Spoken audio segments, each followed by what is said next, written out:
This Siswa conference will now be recorded.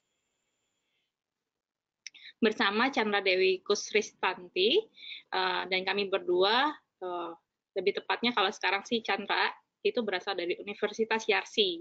Kalau saya sendiri saya sekarang lebih bergelut di bidang praktisi psikologi di Yayasan Pulih. Nah, mungkin untuk mempersingkat waktu kita mulai saja kali ya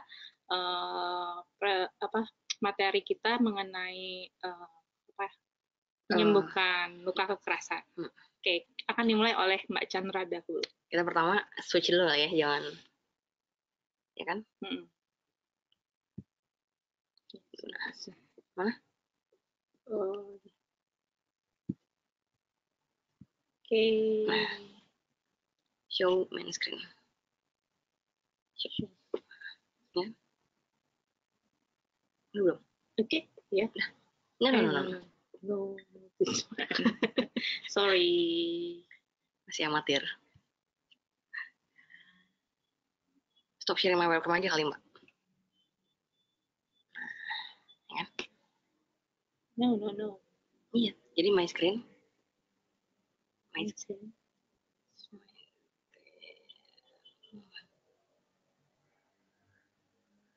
Oh, ini.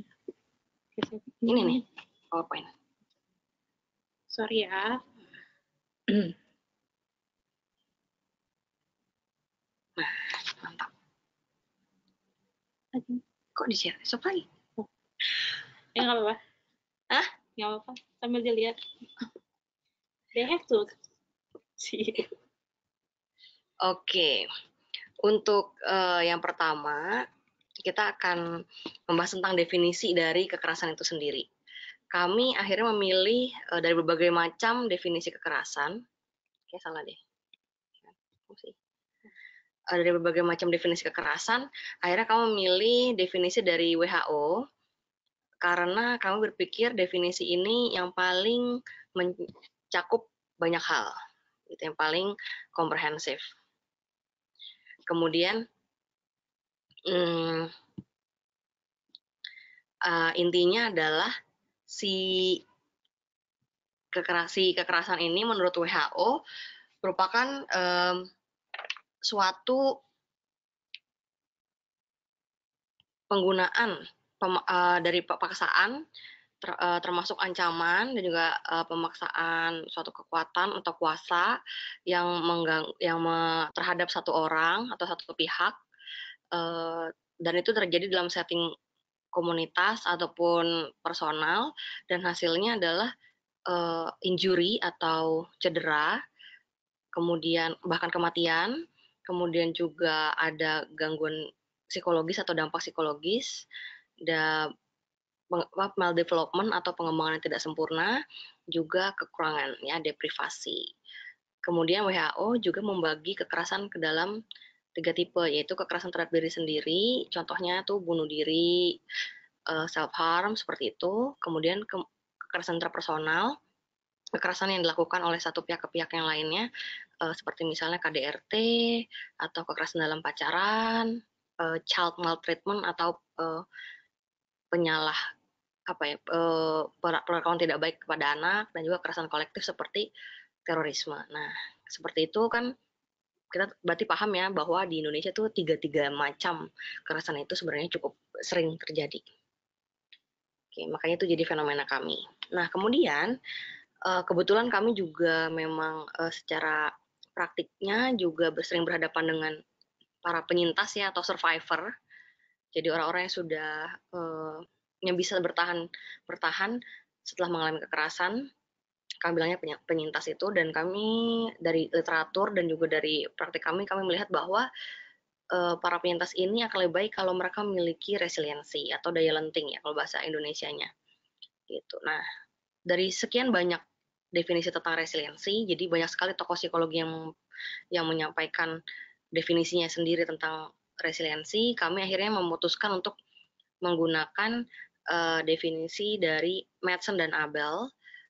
Mereka sudah mengonseptualisasikan resiliensi itu khusus di setting kekerasan, jadi trauma kekerasan, namanya resiliensi trauma, yang menurut mereka resiliensi itu atau daya lenting itu sebaiknya tidak diukur secara langsung, tetapi dilihat atau diukur melalui manifestasi atau perwujudan dari faktor protektif dan keberfungsian orang individu dari waktu ke waktu. Yang dengan demikian kita bisa melihat perkembangannya secara umum seperti itu.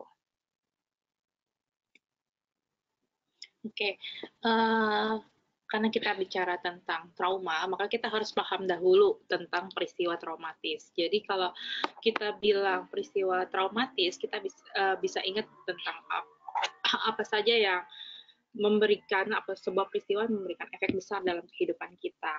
Nah, karena kita membahas tentang kekerasan, maka kita membahas secara khusus tentang efek peristiwa traumatis dalam peristiwa kekerasan. Nah, sebenarnya peristiwa traumatis itu sendiri apakah akan selalu memberikan efek negatif terhadap seseorang? Belum tentu. Karena saat kita mendefinisikan sesuatu yang traumatis, kita bicara tentang dua hal. Definisi yang sifatnya subjektif dan objektif. Kalau objektif kita bicara tentang peristiwanya, itu misalnya kita kecelakaan motor, kita mengalami kekerasan fisik, kita mengalami kekerasan psikis, itu adalah peristiwanya secara objektif. Tapi secara subjektifnya, apa yang kita alami dan kita rasakan akibat dari peristiwa itu. Seseorang dikatakan trauma ketika definisi secara subjektif ini hadir. Misalnya setelah berbulan-bulan mengalami peristiwa kekerasan itu, kita masih tidak bisa tidur, kita selalu teringat, kebawa mimpi, atau bahkan mau ketemu orang atau pelakunya aja kita nggak sanggup. Nah, itu baru bisa kita bilang sebagai trauma. Nah, setelah sebuah peristiwa traumatis terjadi, sebenarnya efek negatif pada individu itu bisa muncul segera atau tertunda. Kalau segera, kita akan lebih mudah untuk melihatnya. Jadi kalau misalnya kita habis dipukul atau misalnya mendapatkan kekerasan fisik, kita setelah itu mungkin merasa tidak nyaman kalau misalnya ketemu sama si pelakunya. Kita selalu teringat-ingat kapan kejadian kita dipukulnya. Nah, yang akan menjadi berbahaya ketika efek ini adalah efek yang tertunda, yang akhirnya mempengaruhi aspek-aspek kehidupan kita selanjutnya. Misalnya, seseorang yang mengalami kekerasan dalam relasi hubungan dekatnya, misalnya waktu kecil dia mengalami KDRT dari ayahnya. Dia tidak sadar bahwa dia mengalami KDRT. Akhirnya dia tumbuh menjadi seorang dewasa dan akhirnya dia ternyata memiliki masalah dalam relasi interpersonal yang sifatnya dengan lawan jenis. Nah, itu sebenarnya adalah efek yang tertunda akibat dari sebuah peristiwa traumatis. Ya, jadi kalau misalnya kita bilang seorang trauma, kita harus lihat dulu dua aspek tadi, yaitu aspek yang sifatnya objektif dan subjektifnya. Kalau dia tidak merasa apa-apa dengan sebuah peristiwa yang kita anggap traumatis, sebenarnya dia tidak apa-apa. Namun juga harus hati-hati, bisa jadi efeknya tidak muncul segera setelah sebuah peristiwa terjadi, tapi misalnya tertunda munculnya baru di kehidupannya yang kemudian. Nah, kemudian bagaimana peran daya lenting terhadap trauma itu sendiri. Jadi ketika individu mengalami peristiwa traumatis, daya lenting ini bisa memberikan efek dia tidak mengembangkan depresi pasca trauma di kemudian hari. Itu hasil penelitiannya. Kemudian dia juga mengembangkan fungsi awal seseorang setelah ia menyaksikan atau mengalami suatu peristiwa traumatis. Jadi dengan daya lenting terhadap trauma, dia bisa kembali berfungsi seperti biasa. Misalnya ketika setelah mengalami kekerasan, dia jadi tidak mau keluar rumah, dia tidak mau bertemu dengan orang lain. Dengan daya lenting, dia akan mampu untuk menjalani kehidupannya seperti normal kembali, meskipun mungkin ada sisa-sisa dari peristiwa yang pernah dialami. Kemudian, menyangga individu untuk berhadapan dengan risiko dan kesulitan yang dihadapi dengan cara yang lebih efektif. Nah, kadang-kadang yang membuat kita menjadi tidak berfungsi dengan baik setelah sebuah peristiwa traumatis terjadi karena kita tidak memiliki daya yang cukup atau kemampuan yang cukup untuk mengatasi masalah itu dengan efektif. Nah, daya lenting ini bisa berperan untuk hal itu. Jadi kita bisa, daya lenting bisa membantu individu untuk menerima dengan baik bahwa dia pernah mengalami peristiwa kekerasan dan mengatasinya dengan baik. Nah, Jadi di dalam daya lenting itu kita kenal dengan yang namanya faktor protektif, yaitu faktor-faktor yang menjaga atau melindungi individu dari dampak negatif secara psikologis yang muncul akibat peristiwa traumatis. Nah, faktor-faktor protektif ini mencakup kualitas positif yang ada di dalam kognitif individu, emosional, lingkungan, sosial, dan pengalaman spiritual seseorang. Jadi bisa dibilang dalam daya lenting terhadap trauma ini kita semua aspek di dalam diri kita itu diakomodir. Jadi mau kognitifnya, emosionalnya, kemudian suportif dari lingkungan sosialnya, termasuk pengalaman yang sifatnya spiritual, itu semuanya ternyata memberikan sumbangsi yang sangat positif terhadap daya lenting itu sendiri. Nah, kalau di dalam daya lenting terhadap trauma itu ada 4 hal yang mencakup atau 4 domain yang kita bisa bilang dari Madsen dan Ambel, itu 4 domain dari daya lenting terhadap trauma kekerasan, yaitu pertama pemecahan masalah, yang kedua dukungan sosial, ketiga optimisme, dan keempat adalah spiritualitas. Kita bahas satu persatu. Jadi domain pertama adalah pemecahan masalah. Domain ini mencakup domain kognitif perilaku yang ditandai oleh kemampuan individu untuk menemukan solusi-solusi kreatif dalam menghadapi situasi sulit. Jadi setelah misalnya mengalami suatu peristiwa kekerasan, dia mencari cara, oke, gimana caranya biar saya bisa bangkit lagi nih setelah sebuah peristiwa kekerasan terjadi. Misalnya dia mengalami pelecehan seksual, ia bisa melaporkan tindak pelecehan itu kepada pihak yang berwajib dengan upaya agar pelakunya bisa ditangkap. Jadi kita mencari solusi-solusi yang kreatif dan solusi-solusi yang solutif agar kita bisa membuat peristiwa kekerasan yang pernah kita alami itu menjadi membuat kita tidak overruled oleh si peristiwa kekerasan itu sendiri. Kemudian domain yang kedua yaitu dukungan sosial. Domain ini mengukur ranah sosio-behavioral berupa kemampuan yang dipersepsikan seseorang untuk menghasilkan dan menjaga hubungan timbal baik secara konstruktif. Jadi ketika seseorang mengalami peristiwa kekerasan terjadi, hal yang paling dibutuhkan oleh dia adalah dukungan dari lingkungan sekitarnya. Makanya ketika seseorang menjadi korban di dalam misalnya KDRT, kalau misalnya dia tidak mendapatkan dukungan dari keluarga terdekatnya sendiri, maka dia akan kesulitan untuk menjadi bertahan atas peristiwa kekerasan yang dialami. Jadi kalau misalnya kita menemukan orang yang mengalami sebuah peristiwa kekerasan, maka sebaiknya kita memberikan dukungan dan menunjukkan bahwa kita hadir untuk mereka. Karena bagi mereka, para penyintas ini sangat membutuhkan dukungan dari teman, keluarga, pasangan, dan sebagainya yang bisa menjadi penguat bagi mereka untuk bertahan setelah peristiwa kekerasan terjadi. Kemudian domain ketiga yaitu optimisme. Kalau kita bicara optimisme, maka kita bicara tentang aspek kognitif emosional yang dipersepsikan individu melalui harapan positif mengenai hidup dan capaiannya di masa depan. Jadi bisa dibilang kita itu ketika mengalami peristiwa kekerasan kita merasa terpuruk dengan kondisi itu. Bayangkan saja seseorang yang mengalami trauma kadang-kadang merasa mereka kayak jatuh ke dalam lubang yang dalam sekali.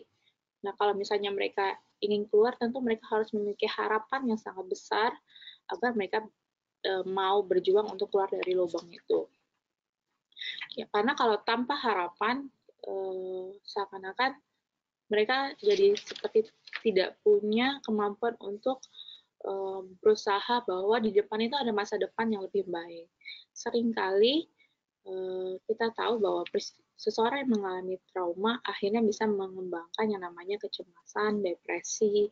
Nah, ketika sudah sampai di kondisi itu, maka perasaan tidak berdaya, tidak ada kemampuan, sudah tidak berharga lagi, itu yang harus disingkirkan jauh-jauh. Maka dengan optimisme kita bisa mengembangkan itu agar dia bisa melihat lebih jauh lagi bahwa kehidupan itu tidak berhenti saat mereka mengalami sebuah peristiwa kekerasan, bahwa mereka memiliki harapan, bahwa mereka memiliki masa depan yang berbeda dengan apa yang pernah mereka alami saat ini. terakhir adalah domain spiritualitas. Jadi kalau kita paham bahwa spiritualitas itu mengukur ke tingkat spiritualisme seseorang. Jadi kita membahas tentang kepercayaan individu mengenai adanya kekuatan-kekuatan yang lebih besar di luar dirinya yang menyebabkan adanya permasalahan yang dialami. Jadi kadang-kala spiritualitas itu ternyata sangat berperan dibandingkan 3 domain yang lain kalau berdasarkan penelitiannya Madsen dan Abel. Jadi ternyata dengan mempercayai bahwa setiap peristiwa itu ada kekuatan lain yang menyebabkannya terjadi, itu membuat seseorang menjadi lebih bisa bertahan di dalam trauma yang mereka alami. Jadi ketika individu yang bertahan percaya kalau apa yang terjadi padanya bukan hanya semata terjadi karena ketidakberuntungan, melainkan ada kekuatan yang lebih besar yang sudah mengatur itu, mereka akan lebih mudah bertahan. Nah, seperti ada pegangan yang lebih kuat agar mereka bisa lebih bangkit dan bertahan dari peristiwa itu.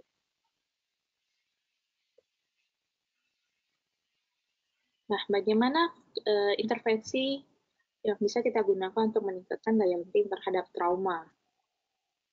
Kalau dari penelitian yang sudah kami lakukan, itu ada 3 variabel lain yang mendukung daya lenting terhadap trauma, yaitu variabel kemauan, penerimaan diri, dan harapan. Nah, kalau kita menginterpretasikannya di dalam sebuah intervensi, maka kami menemukan ada beberapa hal yang bisa kita lakukan. Yang pertama yaitu tentang terapi pemaafan. Terapi pemaafan biasanya bertujuan untuk membebaskan diri dari perasaan marah dan perilaku buruk yang mungkin merusak pertumbuhan dan keberfungsian seseorang untuk jangka panjang. Dengan kita mengekspresikan rasa sakit, para penyintas ini dapat menentukan posisi si pelaku dalam peristiwa yang terjadi, sehingga dia bisa lebih legowo, lebih bisa mengubah sikapnya terhadap semua peristiwa yang terjadi menjadi sesuatu yang lebih positif. Biasanya sih akan berkaitan dengan yang namanya penerimaan juga, karena biasanya pemaafan dan penerimaan itu tidak beda jauh. Kemudian yang kedua, kita bisa menggunakan intervensi yang namanya acceptance commitment therapy. Di terapi ini ada 6 proses, yaitu ada proses acceptance, diffusion, self-context, being present, values, committed action. Jadi intinya adalah kita di dalam terapi berusaha untuk mengajak si penyintas untuk lebih menerima apapun yang sudah terjadi sama mereka. Jadi penerimaan itu sangatlah sulit. Maka dengan menggunakan terapi ini diharapkan para penyintas dapat lebih menerima semua yang terjadi itu sebagai bagian dari kehidupannya sehingga bisa melihat kehidupan selanjutnya menjadi lebih baik. Jadi intervensi lain bisa menumbuhkan harapan dalam diri para penyintas kekerasan. Kita bisa memberikan gambaran apa saja yang sebenarnya bisa mereka lakukan, walaupun mereka mungkin mengalami pemerkosaan atau mengalami psikologis dan sebagainya. Kemudian yang paling penting lagi yaitu meniadakan keterpaparan terhadap kekerasan. Makanya ketika seseorang mengalami misalnya KDRT, yang harus dilakukan pertama adalah keluar dari kondisi itu. Atau kalau misalnya kalian dalam level pacaran, mengalami kekerasan dalam pacaran, maka harus memutuskan hubungan saat itu juga.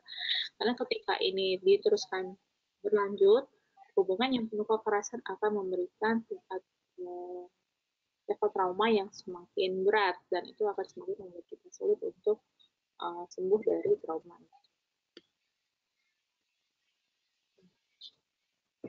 Oke, seperti yang sebelumnya sudah disinggung, ada 3 variabel yang ditemukan berkontribusi signifikan terhadap pembentukan daya lenting terhadap trauma. Nah, itu kesimpulan itu didapatkan dari hasil penelitian kami. Jadi ada pemaafan, penerimaan diri, dan juga harapan yang merupakan hal-hal atau faktor-faktor yang berperan terhadap pembentukan resiliensi trauma. Nah, dibandingkan ketiga variabel yang lain, harapan ini ternyata berkontribusi paling besar dalam membentuk resiliensi trauma. Nah, mengapa sih kira-kira resiliensi itu harapan itu bahkan berkontribusi sebesar 44% dalam pembentukan resiliensi trauma yang kami temukan di sampel penelitian kami. Sampel penelitian kami ini adalah dewasa muda yang terpapar kekerasan ya, baik sebagai saksi ataupun korban, karena literatur menunjukkan bahwa baik itu saksi ataupun korban yang mengalami kekerasan, keduanya memiliki peluang untuk mengembangkan trauma. Gitu. Jadi sampelnya tidak hanya korban tapi juga saksi atau juga saksi korban, saksi sekaligus saksi korban. Oke, untuk harapan sendiri, jadi definisi menurut Snyder itu harapan itu menggambarkan bagaimana seseorang memiliki sebuah tujuan di masa depan. Nah, keberadaan tujuan itulah yang akhirnya menggerakkan individu untuk terus bertahan. Gitu. Kemudian kalau di Indonesia sendiri nih, harapan itu bisa dikaitkan dengan pandangan masyarakat bahwa agama merupakan hal yang penting. Jadi ada salah satu lembaga riset di Amerika Serikat namanya Pew Research Center. Mereka mengadakan riset mengenai negara-negara di internasional yang ada lebih dari 20 negara seingat saya. Itu yang dia melihat sejauh mana warga di negara masing-masing itu melihat agama sebagai suatu hal yang penting. Nah, ternyata Indonesia ini 95% warga di Indonesia, masyarakat Indonesia melihat agama merupakan suatu hal yang penting. Nah, dengan demikian kalau dikaitkan dengan konsep harapan ya, jadi masyarakat Indonesia ini terbiasa untuk melihat masalah sebagai sebuah ujian untuk mendapatkan kebaikan setelahnya, seperti yang telah dijanjikan oleh Tuhan ya di setiap agama yang ada gitu. Kemudian jadi harapan akan adanya kebaikan setelah kesulitan, dalam hal ini kekerasan, akan memunculkan kekuatan untuk terus bertahan. Oke, kemudian variabel berikutnya adalah pemaafan. Nah, jadi pemaafan itu kontribusinya 37,3%, ya sedikit lebih sedikit saja dibandingkan si harapan tadi. Nah, pemaafan itu menurut definisinya Thompson, melalui pemaafan, individu itu akan mentransformasikan respons negatif yang muncul akibat sebuah bentuk kesulitan gitu seperti sebuah peristiwa kekerasan dan dijadikan persepsi yang lebih netral atau positif. Gitu. Kemudian individu yang memaafkan berusaha menjadikan kekerasan terjadi sebagai stimulus netral yang menjadikannya untuk tetap bersikap normal dan mampu untuk kembali sejahtera secara psikologis. Sesuatu berkaitan dengan konsep resiliensi trauma itu sendiri. Kemudian penelitian yang Mbak Indah juga menemukan bahwa ada hubungan signifikan antara coping religious dengan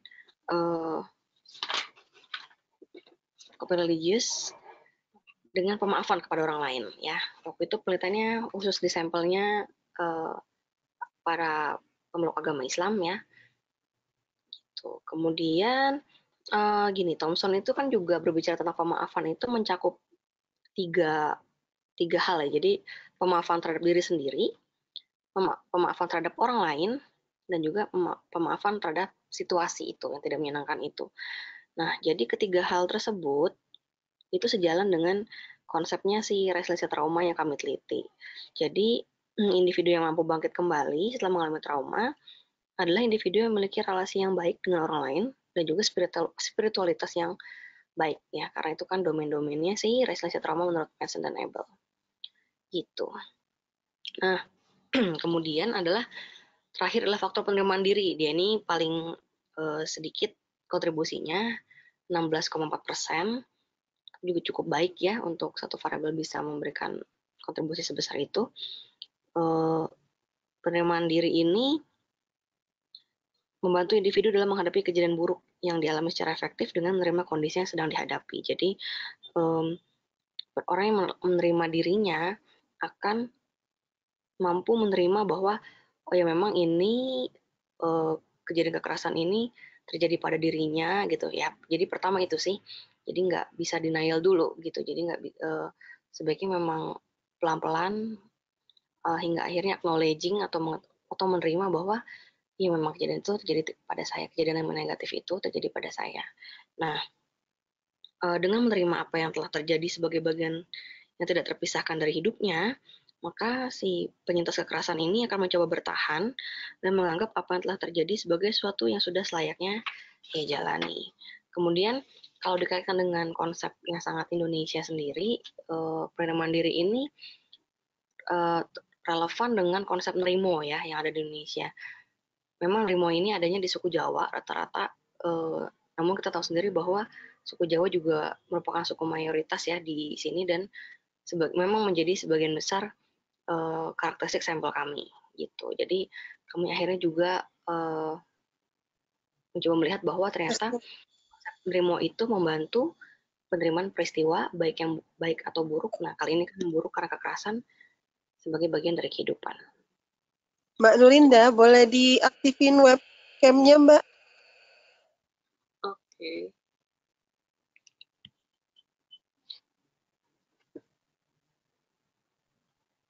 Nah, ya asik. Terima kasih, Mbak. Yes.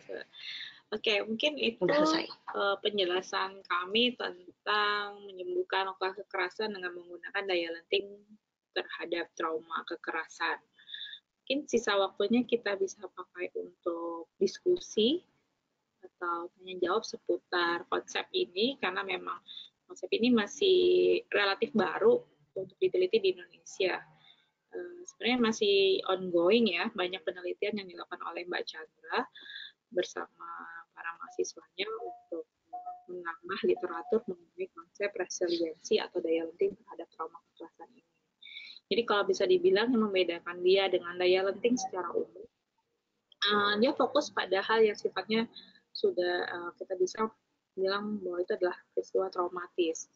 Dan kita tahu bahwa seperti yang tadi dijelaskan di awal, dengan 3 tipe kekerasan itu yang memang terjadi di Indonesia, bukan tidak mungkin kita ini terpapar hal itu setiap harinya, dan bukan tidak mungkin ada hal yang satu di antara banyak sekian peristiwa itu yang juga melekat di diri kita.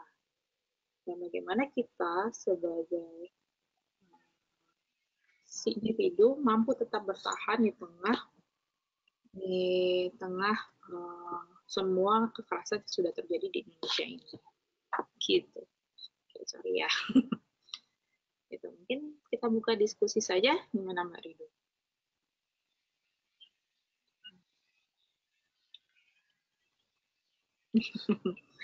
Kalau ada yang ingin bertanya mungkin boleh sekali. Oke, saya boleh nanya ya Mbak ya? Mulai sekali. Siapa ini? Halo. Halo, iya.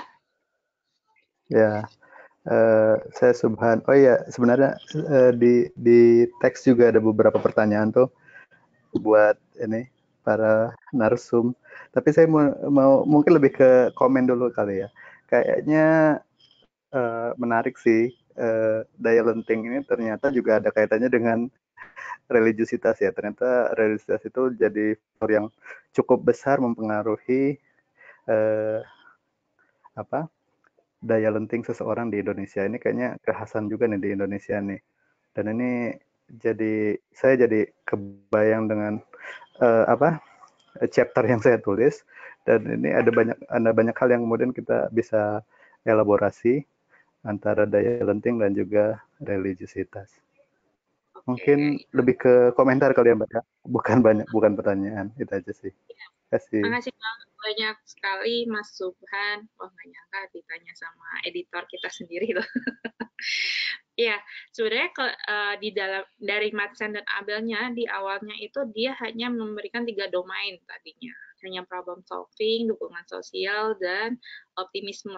Tapi ternyata setelah dia collect data, para respondennya mengatakan bahwa hal yang paling penting adalah spiritualitas bagi mereka.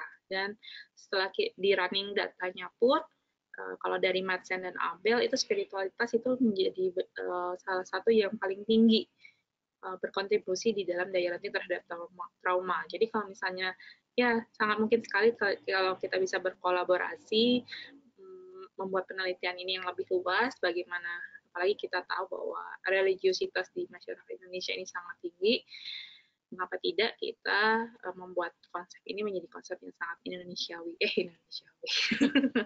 Gitu. Oke, mungkin dilihat di chat kayaknya udah ada beberapa pertanyaan ya. Oke. Ini pertanyaan pertama dari Mbak Via. ingin bertanya bagaimana cara yang tepat bagi kita untuk menyajikan seseorang tuh harus speak up atau tidak denial bahwa dia adalah korban kekerasan. In case seseorangnya lebih memilih memendam dan ditahan masalah itu sendiri. Oke, mungkin Mbak Chandra mau jawab? Oke, pertama mesti make sure dulu apakah itu kekerasannya terjadi satu kali atau itu akan berulang-ulang gitu. Maksudnya apakah si pelakunya itu ada di masih tempat yang sama gitu, misalnya kita masih bisa berinteraksi sama dia atau enggak. Kalau misalnya masih seperti itu, jadi kalau misalnya masih besar kemungkinan kita ketemu dia lagi, ya berarti langkah pertama adalah mencoba untuk membatasi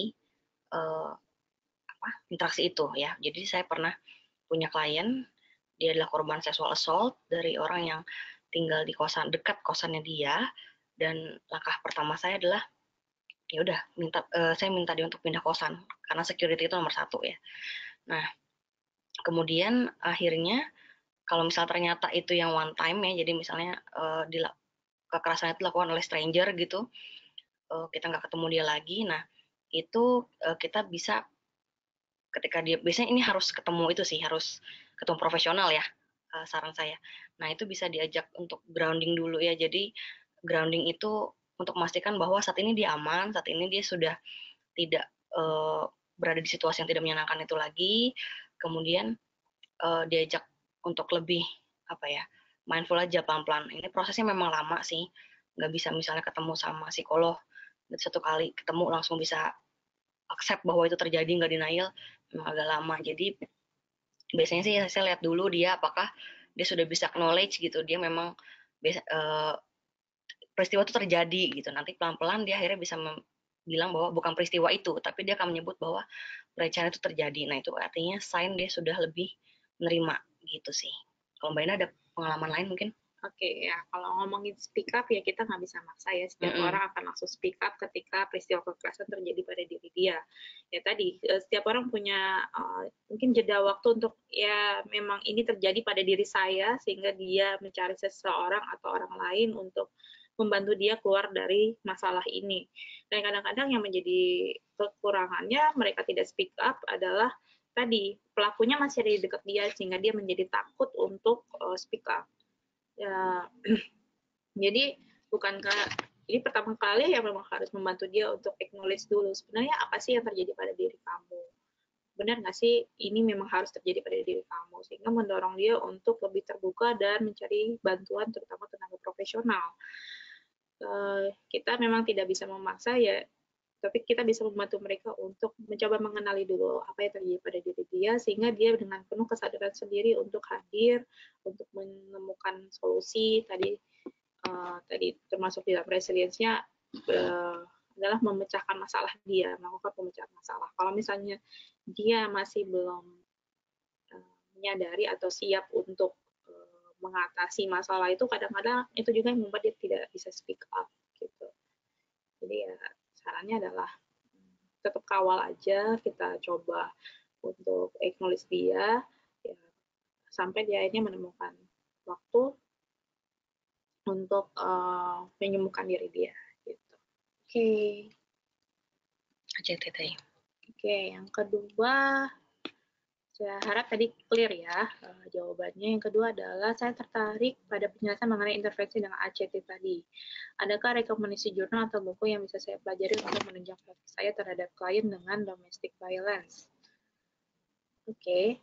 Sebenarnya sangat banyak sekali ya sekarang buku tentang domestic violence yang lagi dibuat oleh Yayasan Pulih, juga ada sih buku-buku tentang cara menangani kekerasan dalam rumah tangga atau first aid-nya apa yang harus dilakukan. Kalau untuk ACT sendiri kayaknya sekarang udah mulai ada beberapa pelatihannya. Kemarin saya dapetnya di Indonesia juga sudah banyak sih trainernya kayak Pak untuk ACT. Kalau untuk jurnal dan buku lain, Chandra ada rekomendasi nggak? Ada sih. Aku sih belum pernah pakai ACT ya. Cuma waktu itu sempat lagi googling tentang intervensi gitu untuk trauma, ketemu ACT memang untuk trauma itu ada reviewnya gitu. Intinya tapi sejauh yang saya baca ACT ini memang salah satu yang suitable untuk intervensi bagi orang-orang yang memiliki trauma seperti itu. Kemarin itu saya dapat dari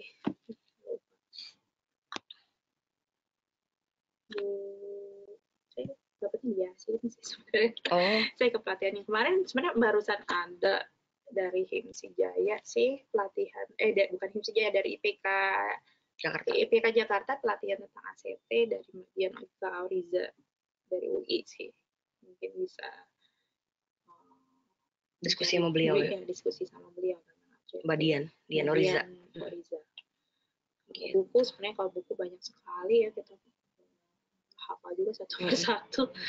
Tapi kalau buku karena kita berdua praktik di Yayasan Puli, ya buku pegangan dari Mbak Kristi Purwandari itu juga menjadi salah satu pegangan ketika kita menangani domestic violence. Gitu. Oke, pertanyaan yang berikutnya.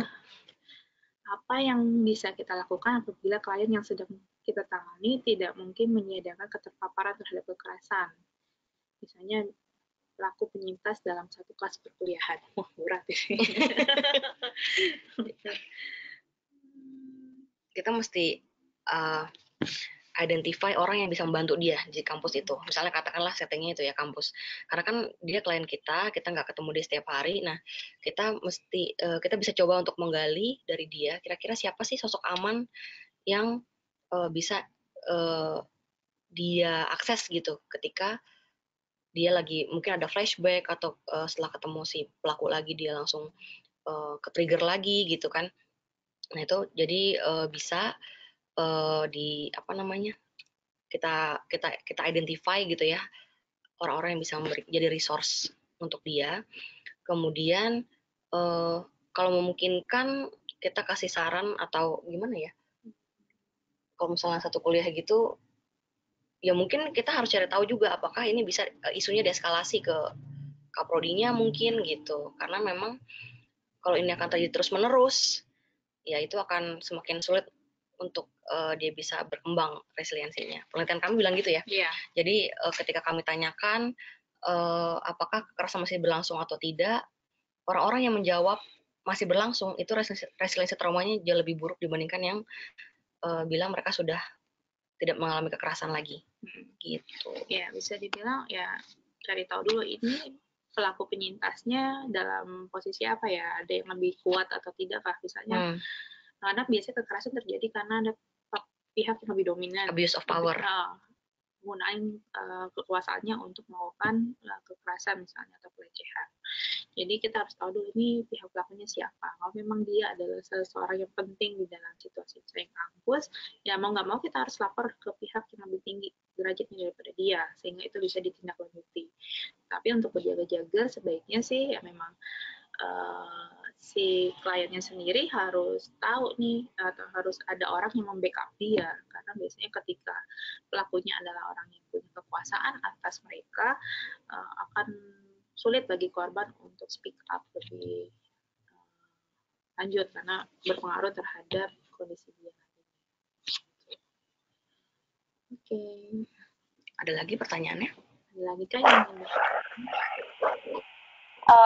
selamat pagi Ibu. Selamat pagi. Perkenalkan saya Alfa dari UNES. Saya ingin bertanya Ibu. Jadi seperti ini, saya menemui beberapa kasus ada korban yang dia itu terjebak dalam toxic relationship. Jadi sebenarnya dia udah tahu itu tuh hubungan yang nggak sehat, tapi partnernya itu bilang gini, aku bakal bunuh diri kalau kamu mutusin aku gitu. Dan akhirnya si perempuannya ini, si korbannya ini bertahan dengan kondisi seperti itu, dan dia juga punya harapan kalau pasangannya itu bisa berubah jika ia tetap bertahan dengan si partnernya itu. Lalu bagaimana ya Bu jika seperti itu? Oke, kalau seperti itu ya kita harus paham dulu, memberikan pemahaman kepada dia tentang cycle of abuse. Jadi memang demikian ketika kita berada dalam toxic relationship atau pasangan yang melakukan kekerasan terhadap kita, akan ada masa di mana mereka memang melakukan kekerasan terhadap kita, berbagai macam bentuk kekerasan. Kemudian ada fase yang namanya fase bulan madu, yaitu dia akan membujuk kita melakukan segala cara agar kita tetap bertahan dalam hubungan itu, termasuk dengan ancaman bunuh diri terhadap, kemudian baik-baikin kita, itu semua adalah bagian dari siklus kekerasan. Jadi mungkin temannya bisa dibantu dulu untuk memahami hal itu, agar dia tahu bahwa dia memang yang dilakukan oleh pasangannya bukanlah memang kesadaran murni kesadaran bahwa dia merasa salah, tapi adalah cara agar kita tetap bertahan dalam hubungan yang penuh dengan kekerasan. Kemudian juga tadi, ketika memang dia sudah mulai mengancam bunuh diri dan sebagainya, sebaiknya si teman memang mencari teman ya sebenarnya, mencari orang yang bisa dipercaya untuk membantu dia keluar dari situasi ini. Masih mending ya pasangannya ngancem buat bunuh diri, kadang-kadang dia ngancem buat bunuh kita, itu lebih parah lagi, dan itu penanganannya udah berbeda lagi. Jadi intinya para pelaku kekerasan ini, termasuk dalam dating violence tadi ya, itu mereka akan melakukan manipulasi ya. Jadi ketika dia bilang kalau kamu putusin saya akan bunuh diri, itu kan sebenarnya salah satu bentuk manipulasi yang dilakukan kepada korban gitu. Dan seringkali korban tidak memahami bahwa itu sebenarnya adalah salah satu bentuk kekerasan juga. Jadi benar bahwa yang pertama itu edukasi ya tentang kekerasan itu sendiri apa, dan kekerasan itu bukan cuma kekerasan fisik gitu, tapi psikologis juga justru lebih banyak.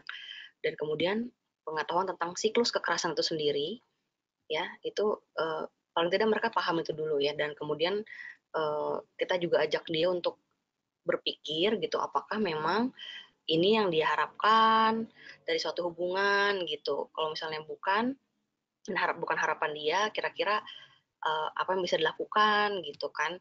Dan memang ini proses yang tidak mudah. Saya saja yang pernah menangani kasus ini butuh ketemu sama klien tuh berapa ya, 5-6 kali ya, sampai akhirnya dia tuh sadar gitu bahwa dia nih harus keluar dari toxic relationship itu gitu. Dan keluar atau tidaknya seseorang dari toxic relationship, walaupun dia udah paham, tuh sangat dipengaruhi oleh variabel-variabel lain ya gitu. Keluarganya seperti apa gitu kan, dia bagaimana dibesarkannya dulu gitu, terus penghayatan dia gitu.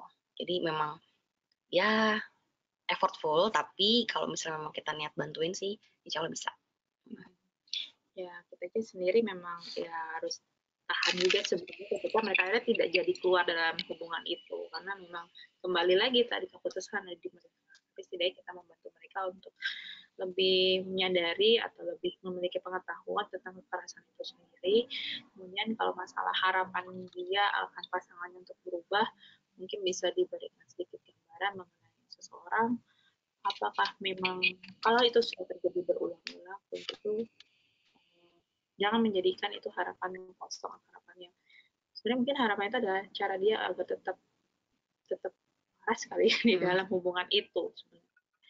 Karena kadang-kadang ketika kita seseorang berada di dalam dating violence atau kekerasan di ranah personal lainnya, si pelaku biasanya membuat konsep diri kita menjadi turun, menjadi buruk, negatif ya, atau negatif gitu. Jadi membuat kita jadi seakan tidak bisa bertahan hidup tanpa dia.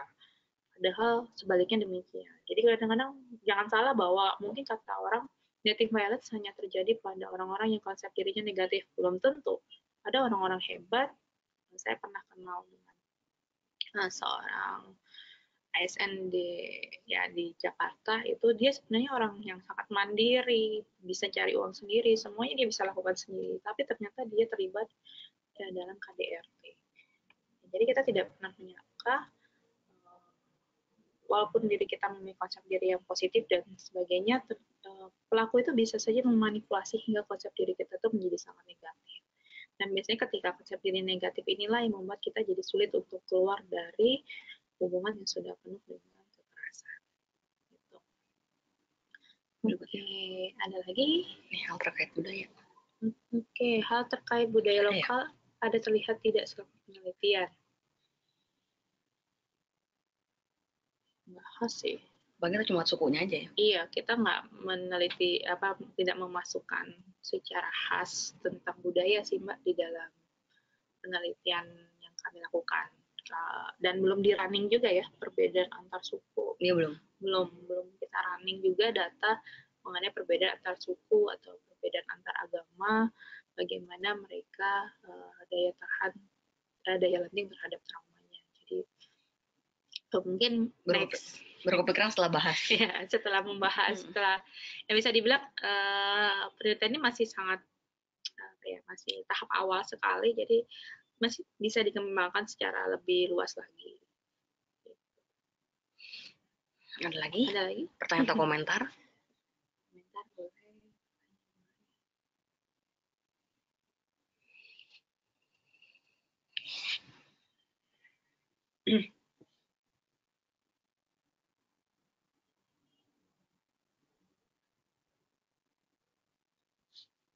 Gue cerita aja tuh. Asal buatan PTSD. PTSD mana? Isi gigi. Oh, kamu yang mau. Oh ya, dan ya. Oke. Pegang titipan. Oke, baik. Suami sepupu saya ini sering selingkuh tapi lewat medsos. Jadi saat sepupu saya ini melakukan hal tersebut, malah suami lebih marah dan sampai KDRT dan bahkan pada masih masalah kami. Maka ancamannya mau dibunuh bahkan mau dicekik. Apalagi kalau sepupu saya ini mau menceraikan dia. Oke. Mikir dulu. Bentar ya. Oke, pertanyaannya cukup kompleks.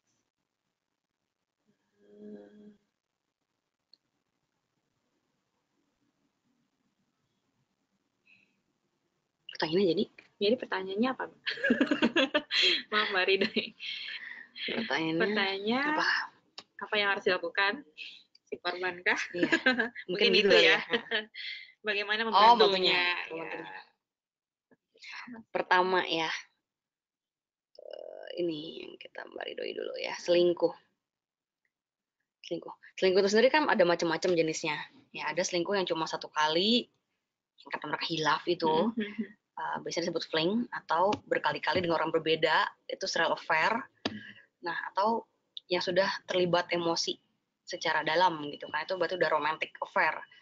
Nah, yang paling terakhir itu berarti yang paling susah untuk di cut gitu, karena udah ada keterlibatan emosional yang mendalam dengan antara dua orang yang selingkuh ini.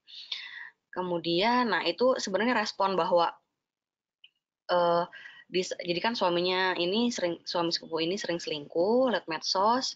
Saat sepupunya ini memasalahkan hal tersebut, suaminya lebih marah dan sampai KDRT. Nah itu sering kali memang ditemukan respon seperti itu. Jadi itu adalah bentuk defense-nya si pelaku perselingkuhan ya, yang sampai akhirnya dia KDRT gitu. Dan bahkan kalau dia mempermasalahkan, makanya gimana mau dibunuh bahkan sampai mau dicekik. Nah, masalahnya adalah tidak sesederhana kita bilang ceraikan saja gitu misalnya ya, kita mau bantu nih ceraikan saja gitu kan. Karena mereka biasanya punya banyak sekali pertimbangan itu, mulai dari pertimbangan ada anak atau tidak, kemudian masalah finansial. Biasanya kalau misalnya yang perempuan ini dia tidak kerja, mereka akan berpikir sangat panjang untuk bercerai karena nggak tahu nanti hidupnya gimana gitu kan. Dan terakhir adalah bagaimana pandangan orang tentang orang yang bercerai. Itu banyak sekali sih ditemukan ya. Jadi dia lebih baik bertahan daripada jadi janda gitu. Banyak yang kayak gitu ya kan. Dan belum lagi juga diancam keselamatannya. Nah, yang bisa lakukan pertama kali adalah lagi-lagi kita PFA ya, psychological first aid. Jadi kita mendengarkan dia dan kita mencoba berpikir dengan lebih jernih untuk melihat apakah ada resource yang dia belum sadari tapi kita lihat gitu kan. Misalnya dia bisa sebenarnya pergi ke rumah orang tuanya atau kakaknya gitu. Ketika dia lagi merasa takut atau dia tahu dulu lah triggernya apa dari ya siklus kekerasan itu. Kemudian tahu siklus kekerasannya, jadi dia tahu triggernya kira-kira apa. Kemudian dia identifikasi tempat yang lebih aman buat dia. Kemudian juga dia bisa kalau memang dia mau bertahan, berarti dia juga bisa cari orang yang bisa membuat si suaminya ini dengerin gitu. Misalnya bisa orang keluarga besarnya, orang tua atau apa gitu. Dan kalau biasanya mereka malu untuk cerita ini, cuma ya mesti disadarkan inilah tahap pertama untuk keluar dari masalah itu gitu. Yang penting itu keamanan dulu sih kalau saya concernnya gitu. Benar, karena terakhirnya ada ancaman mau dibunuh, bahkan sampai mau dicekik, berarti mau nggak mau keluarga harus tahu sih sebenarnya tentang hal ini. Jadi mereka bisa, si korbannya itu bisa mencari pertolongan pertama ketika suaminya melakukan hal yang sama lagi, entah itu diancam mau dibunuh atau mau dilakukan apa. Bisa itu adalah orang tuanya si korban atau misalnya saudaranya yang paling dekat dengan rumahnya. Jadi apapun yang terjadi, ada orang yang bisa menyelamatkan dia sebelum hal buruk lebih lanjut terjadi. Kalaupun mau akhirnya tetap diteruskan perceraiannya, harus dicari sumber-sumber resource yang bisa membantu dia untuk tetap bertahan hidup walaupun dia meskipun dia sudah bercerai. Jadi kita mengupayakan dia tetap mau terbuka, jangan sampai kita lost contact, atau biasanya sih pelaku akan memaksa kita untuk tidak boleh cerita-cerita ke orang lain. Tapi jika kita tidak melakukannya, maka yang akan berbahaya adalah diri kita sendiri. Kurang lebih begitu. Oke. Apa lagi tuh Mbak? Ada satu lagi nih ya. Bagaimana kita menyikapi memutus rantai trauma dalam kasus orang tua yang memiliki trauma karena kekerasan pada masa kecilnya, kemudian harus berkembang pada anaknya ketika kekerasan, maka anak tersebut dapat mengalami stres berat, kekerasan lingkungan maupun kekerasan tersebut tidak dialami langsung oleh sang anak. Oke.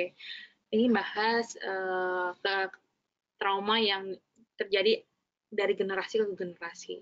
Pertama sekali yang butuh diselamatkan siapa ya, diri kita sendiri ya, tentu mulai dari si anaknya dulu. Kadang-kadang ada hal yang tidak bisa kita ubah. Tadi intervensi yang bisa kita lakukan pertama adalah tentang pemaafan. Jadi ketika hal ini memang sudah tidak bisa diubah, kita punya orang tua yang memang juga pernah mengalami trauma kekerasan atas orang tuanya di masa kecil, ya kita tidak bisa mengubah hal itu. Yang bisa kita lakukan sekarang adalah memaafkan orang tua kita, memaafkan semua yang sudah terjadi, memaafkan bahwa itulah bagian dari kehidupan kita yang harus kita terima apa adanya. Jadi kalau berdasarkan penelitiannya memang pemaafan bisa menjadi salah satu resource yang paling berharga ketika kita mengalami trauma seperti ini. Karena kita sudah tidak bisa mengubah masa lalu itu, kita juga tidak bisa mengubah takdir kita punya orang tua kayak gitu, maka kita cuma bisa bilang, kita maafin dulu mereka, kita maafin dulu, kita terima mereka, baru habis itu kita mencari cara apa yang langkah selanjutnya yang bisa kita lakukan ke depannya. Dan please encourage dia untuk pergi ke profesional ya, gitu, karena ini butuh bantuan profesional.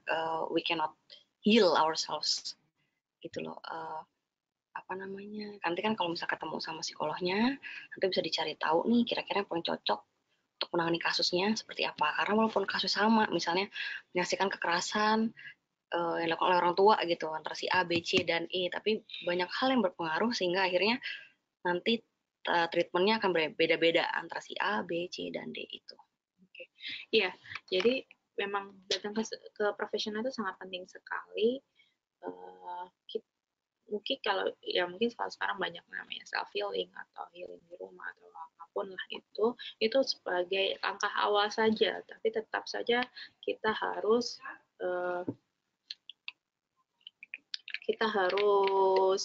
ketemu profesional langsung untuk tahu akar masalahnya. Karena kadang-kadang apa yang dilakukan orang lain belum tentu bisa diterapkan juga pada diri kita. Dan ketika itu tidak bisa diterapkan pada diri kita, sebaiknya kita cari yang memang ahlinya agar tahu sebenarnya apa yang paling efektif untuk diri kita. Saya pernah dapat klien, dia mencoba-coba menggunakan, ada salah satu trainer yang memposting tentang healing. Dia coba dan dia nggak sanggup. Nah, ketika memang sudah nggak sanggup melakukan itu, karena ketika kita bicara trauma, kita akan berhadapan dengan reaksi emosional yang luar biasa. Ketika kita masih tidak siap untuk berhadapan dengan hal itu, maka jangan mencoba-coba untuk melakukannya sendiri. Jadi kalau misalnya nggak sanggup atau misalnya masih belum siap, sebaiknya ketemu profesional lebih baik daripada kita mengerjakannya sendiri. Oke, ini Bagaimana jika ada seseorang yang tidak bisa berpisah dengan pasangannya karena merasa sangat cinta, Cinta, ya. oke. Dan ketika kita mencoba mengedukasi dia malah balik marah ke kita karena dia menganggap kita menjelekan pasangannya. Well, Oke. Kalau ngomongin cintanya karena apa dulu? Ya. Kadang-kadang pasangan yang melakukan kekerasan itu adalah pasangan yang sangat manis sekali ya, kita bilang manisnya panjang itu karena emang demikian, mereka di awal sekali sangat terlihat baik, sangat mengakomodir kebutuhan kita. Jadi kadang-kadang yang membuat kita tidak bisa lepas itu karena dia memberikan apa yang kita cari selama ini. Mungkin bisa dibilang itu ya cintanya. Tapi mungkin sekali lagi butuh diajak ngobrol kali ya, bahwa apakah benar itu adalah hal yang normal untuk dilakukan seorang pasangan. Ketika dia memang bisa semanis itu, tapi dia juga bisa seburuk itu melakukan kekerasan kepada kita. Dan apakah itu normal? Seharusnya kan orang yang memang baik kepada kita, memberikan apa yang kita butuhkan, tidak akan pernah melakukan kekerasan kepada kita. Nah, kalau saya biasanya kalau ketemu klien kayak gini, itu kan memang responnya cukup umum ya gitu. Kalau menghadapi klien seperti itu, yang biasa saya lakukan adalah buat dia jadi disonansi kognitifnya. Kognitif disonansi itu penting untuk sebagai masuk nih, celahnya nih masuk nih bahwa oke, it's now you see the problem kan gitu. Tapi memang ya itu butuh, it takes time lah ya. Tapi itu disonansi kognitif juga bisa jadi salah satu cara untuk masuk gitu. Jadi tadi dilawan, kalau dia bilang cinta banget, cintanya karena apa? Cinta itu apa sih maksudnya? Idealnya cinta yang kayak gini gitu. Iya. Kan? Tapi apa benar dia? Jadi setiap dia ngomongin, dia membela, coba ditantang dia untuk berpikir hal yang sebaliknya gitu. Jadi biar dia bingung sendiri tuh. Tadi ada satu lagi. Adiknya teman saya ada masalah trauma kekerasan pada kecil. Sedikit bullying di sekitar lingkungannya sehingga membuat emosionalnya tidak baik. Sudah dibawa ke psikolog tapi tidak perubahan. Itu bagaimana ya Kak, tips penanganan dari keluarga dan orang terdekat? Atau tips untuk dia lepas dari trauma saat kecil tersebut, dan dia bisa mendengar saran dari orang yang luar yang dia tidak kenal. Oke, jadi kalau dilihat berarti dia mengalami kekerasan berlapis ya. Ada kekerasan saat kecil, kemudian dia ada bullying juga. Oke, dibawa ke psikolog tapi tidak ada perubahan. Nah, ke psikolognya cuma satu kali atau enggak? Karena biasanya ada yang merasa nggak penting nih, ngobrol-ngobrol doang gitu, satu kali selesai gitu. Padahal untuk kasus sekompleks trauma butuhnya itu lebih dari 4-5 kali sih gitu. Saya 8 kali baru orangnya bisa dapat insight bahwa dia harus memaafkan dirinya gitu. Jadi apalagi kepada anak kecil memang harus lebih takes time sih biasanya. Karena mereka kan tadi, apalagi katanya si anaknya sulit menerima orang dari luar karena yang tidak dia kenal, maka mungkin psikolognya butuh waktu dulu untuk mengakrabkan diri dengan si anak. Jadi bisa jadi 1-2 pertemuan belum cukup untuk itu. Dan kalau dari keluarganya sendiri, sama di keluarga adakah orang yang bisa membuat dia percaya untuk terbuka dan didengarkan oleh dia gitu. Ya kalau misalnya ibunya ya ibunya, ayahnya ya ayahnya. Ya bisa dengan kemudian pelakunya bukan dua itu ya, semoga bukan mereka berdua ya. Jadi menemukan dulu di keluarga siapa yang bisa dari kata kayak mengambil hatinya gitu. Karena dengan begitu dia bisa cerita ke orang itu, kemudian mengungkapkan dirinya kenapa, ada apa, dan biasanya akan lebih baik ketika dia sudah bisa mengungkapkan masalah yang dalam dirinya. Ya. Permasalahan pada anak menjadi lebih kompleks karena anak itu sulit untuk mengungkapkan sebenarnya dia kenapa. Ya, ketika dia marah, dia tahu dia marah tapi karena apanya itu sulit. Makanya kadang-kadang kita butuh ke psikolog itu untuk mencari tahu itu, karena biasanya psikolog lebih punya cara bagaimana anak itu bisa mengungkapkan kemarahannya, kekesalannya untuk dia. It's okay kalau misalnya mau ganti psikolog ya, masa nggak nyaman nih gitu kan, ganti deh psikolognya bisa aja, nggak apa-apa gitu kan, cocok-cocokan juga psikolog tuh. Ada yang cocok pendekatannya, ada yang enggak. Oh, sudah berkali-kali katanya ke psikolognya. Oke, nah kalau gitu kita mesti cek juga sih apakah dia memang masih defensif ya, ya kan? Mungkin gini, kalau apa, dan juga yang membuat dia datang ke psikolog itu apa gitu, karena ada perbedaan efektivitas intervensi ini ketika klien datang itu karena kemauan sendiri dengan ketika dia dirujuk, jadi disuruh, dipaksa gitu sama orang lain. Kalau memang itu dia karena kemauan sendiri, biasanya itu lebih lancar. Proses healingnya, intervensinya gitu. Ya, jadi mungkin juga masih resisten, dia masih nggak mau ngomongin hal itu, tapi kayak udah dipaksa masuk untuk diobati. Kadang-kadang sama aja kayak kita yang udah gede aja, kadang-kadang kita, gue lagi nggak mau ngomonginnya dulu deh, jangan ngomonginnya dulu. Ya itu adalah, mungkin anak-anak juga kayak gitu. Dia belum siap untuk membicarakannya, tapi kita orang luar, karena khawatir sama kondisi dia, kita paksa dia untuk langsung ngobatin. Mungkin dia takes time dulu. Kayak gue lagi di kondisi kayak apa. Tapi memang paling bagus adalah orang tuanya sendiri dulu. Bisa nggak sih bicara hati ke hati dengan dia? Ya, dan profesional adalah orang yang bisa membantu agar menjembatani antara orang tua dan anak juga harus. Mediator ya. Oke, kemudian Mbak Ridhoi bilang kasus trauma korban kekerasan tidak cukup hanya dari kemauan korban untuk healing, dari pihak ketiga, apakah itu keluarga, teman atau profesional, begitu artinya support dan concern sangat penting untuk proses healing itu. Betul sekali. Jadi kayak tadi di domainnya resiliensi trauma, social support itu masuk di situ. Jadi dukungan orang-orang sekitar, orang-orang yang dianggap penting dan memberikan emotional support ya terutama, itu sangat membantu. Itu yang bikin proses healing korban trauma itu menjadi kompleks ya, karena bukan cuma ditentukan oleh si orangnya sendiri. Walaupun memang porsinya besar dari diri sendiri, tapi juga orang sekitar juga harus bisa memberikan dukungan. Iya, apalagi misalnya pada kasus-kasus pelecehan seksual atau pemerkosaan.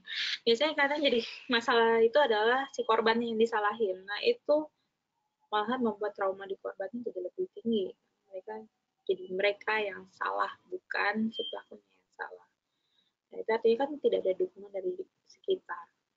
Ketika itu terjadi, ya bukan tidak mungkin ya si korbannya jadi lebih berat permasalahannya dibanding kalau misalnya lingkungannya, terutama keluarganya, melihat secara jelas permasalahannya adalah permasalahan apa.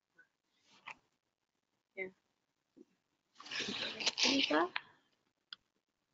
Sudah. Oke.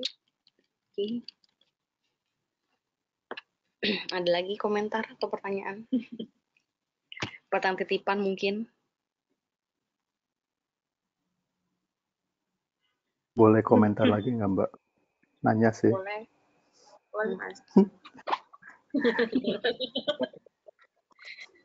Boleh ada tips-tipsnya nggak? Tips maksudnya dalam terapi bagaimana resiliensi klien itu yang terutama khas Indonesia ya. Resiliensi itu bisa dikembangkan sehingga lebih mudah penyintas ini keluar dari masalahnya. Mungkin itu kali.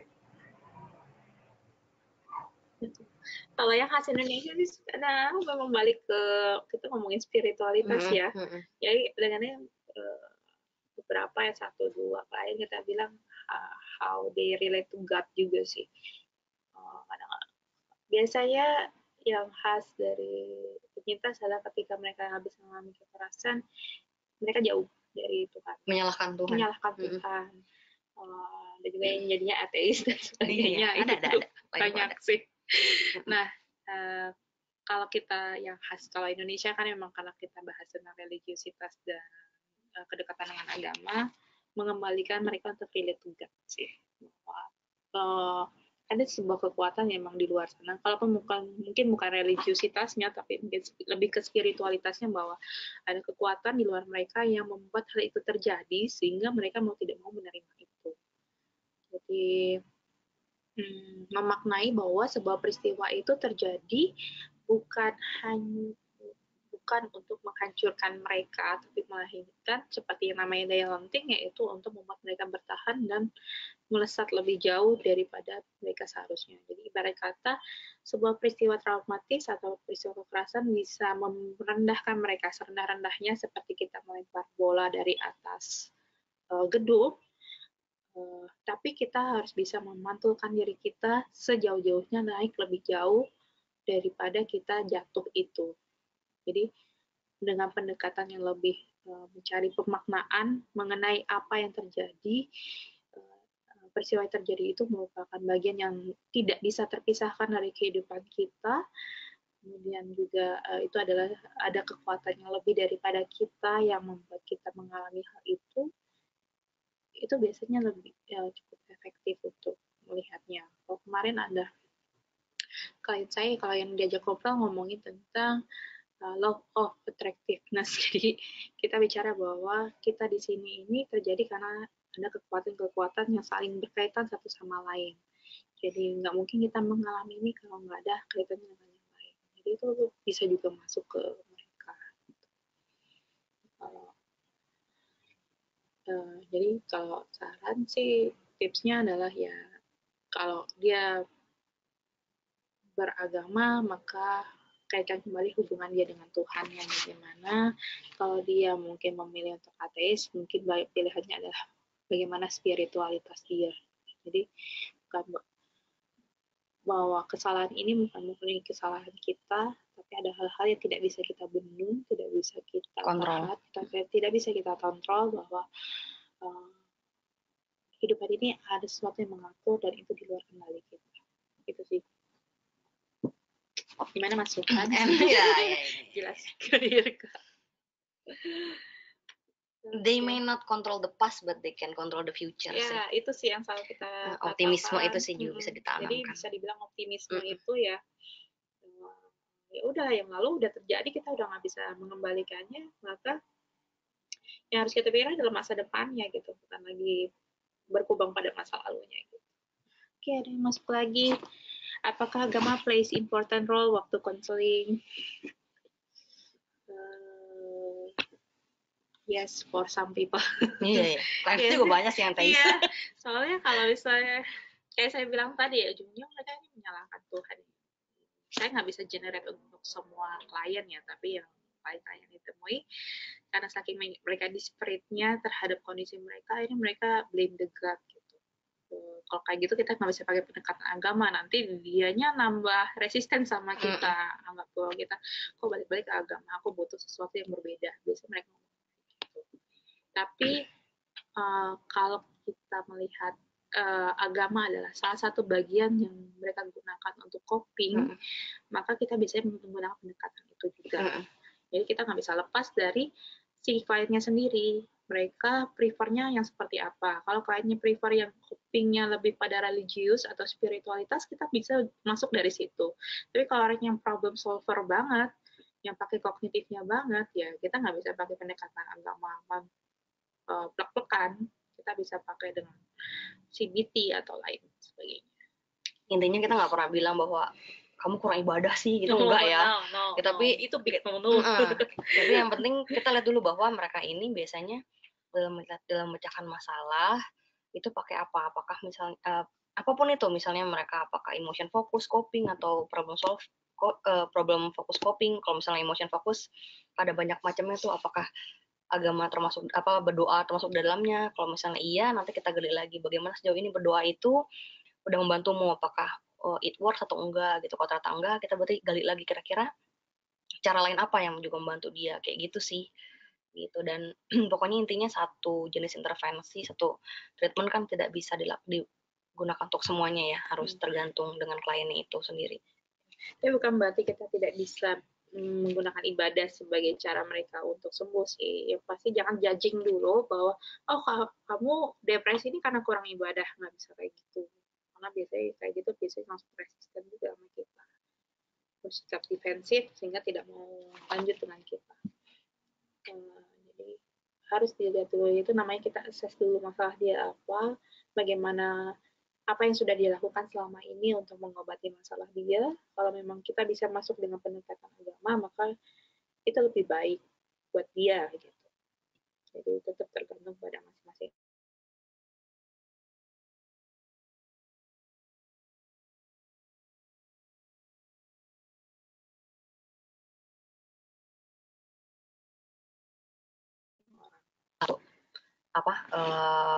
Penelitian yang nggak baru juga sih, tahun lalu dipublikasi gitu. Nah itu tentang resiliensi trauma dan gejala PTSD gitu. Jadi kan kalau selama ini yang digali kan faktor protektifnya si resiliensi trauma ya. Jadi kira-kira hal apa saja sih yang bisa membantu menumbuhkan si resiliensi. Nah sekarang waktu itu akhirnya mau diteliti, yang kami teliti adalah bagaimana sih dampaknya si resiliensi trauma ini. Ternyata ditemukan bahwa semakin tinggi resiliensi trauma yang dimiliki oleh individu, semakin sedikit pula gejala PTSD yang ditampilkan gitu. Jadi memang ternyata resiliensi trauma ini cukup penting untuk untuk tumbuh gitu ya, untuk ada pada orang-orang, karena itu membantu untuk mengurangi kemungkinan si PTSD itu muncul gitu. Karena seperti yang kita ketahui, paling tidak 1 bulan dari peristiwa kekerasan atau peristiwa traumatis lain yang dialami oleh individu itu kan kita bisa ngecek apakah dia develop PTSD atau tidak gitu. Ternyata resiliensi trauma membantu untuk mengurangi risiko itu. Berbanding terbalik sih ya. Jadi orang-orang yang gejala PTSD-nya tidak terlalu tampak, ternyata mereka mengembangkan resiliensi terhadap trauma, dan sebaliknya ketika resiliensi terhadap atau daya lentih terhadap traumanya rendah, itu gejala PTSD-nya lebih tinggi dibandingkan. Ya bentar lagi nih. Sudah hampir habis waktunya ya. Tapi kalau ada yang mau bertanya kembali atau mendiskusikan sesuatu kembali, kita senang banget ya.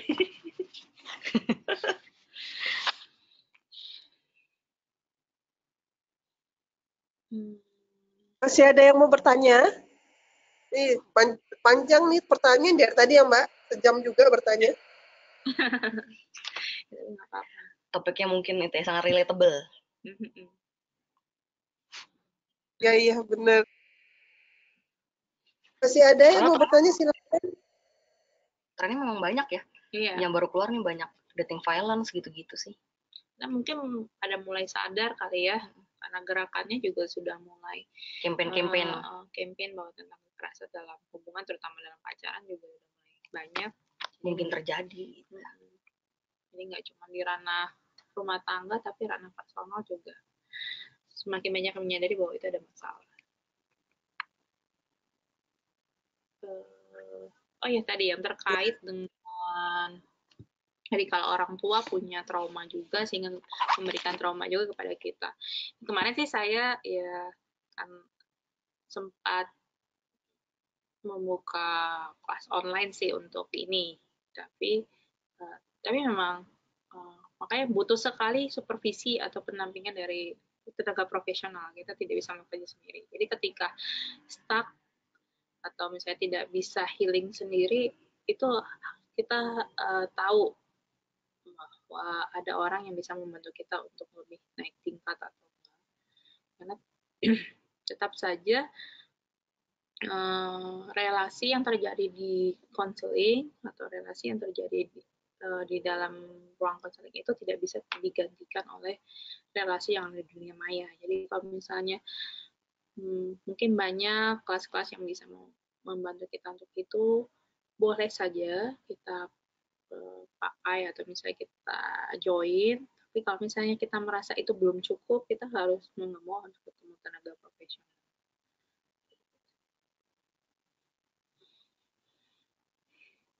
Oke.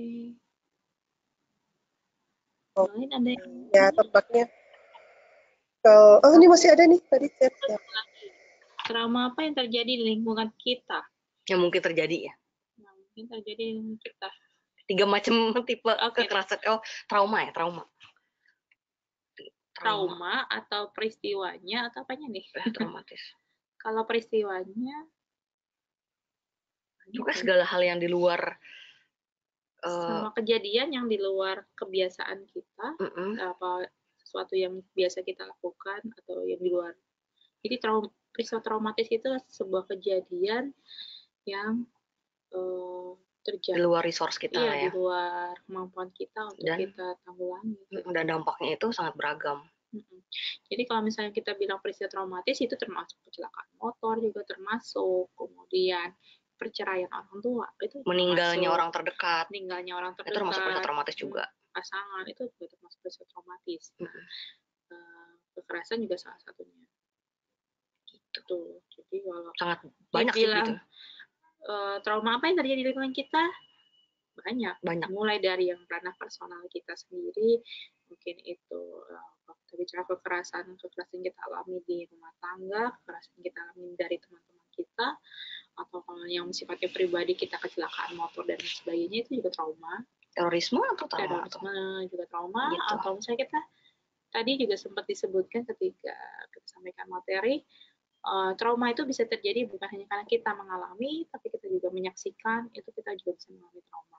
Buktinya, misalnya orang tua kita yang, misalnya ayah kita yang memukul ibu kita, tapi karena kita menyaksikan, kita juga bisa memaknai sesuatu dari peristiwa itu.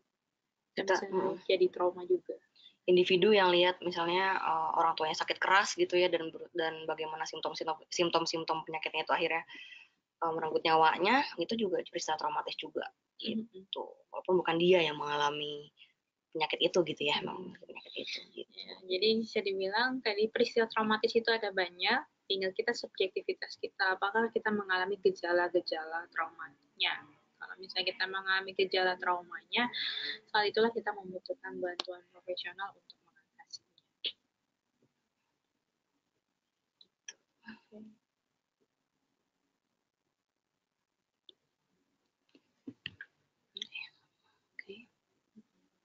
Sudah, tampaknya sudah langsung kesimpulan ya, Mbak.